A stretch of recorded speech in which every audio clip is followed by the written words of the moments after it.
Cet appel,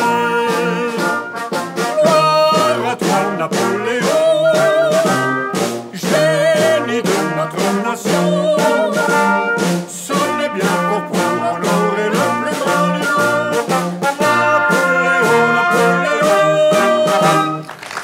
Napoléon. Si vous êtes avec nous aujourd'hui, c'est que vous aviez une envie irrépressible de commémorer le bicentenaire de la mort de Napoléon Ier.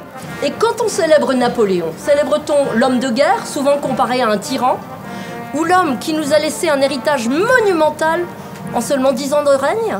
Comme vous le voyez, l'exercice de la commémoration n'est pas simple, le problème est assez complexe. Mais vous êtes à Fontainebleau et vous allez le voir, sans Napoléon, ce château ne serait pas ce qu'il est.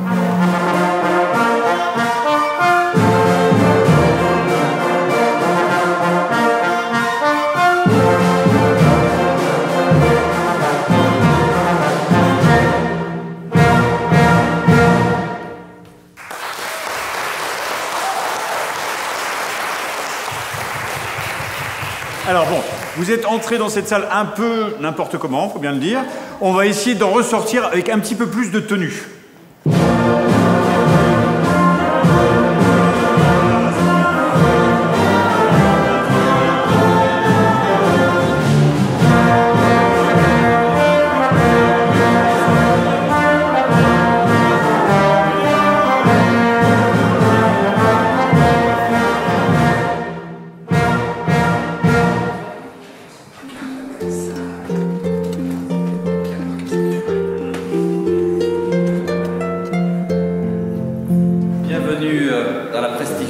Salle de bal du château de Fontainebleau.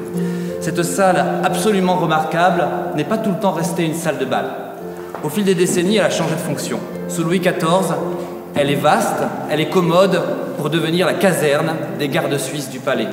Eh bien, figurez-vous que c'est Napoléon qui va la rendre à sa fonction première.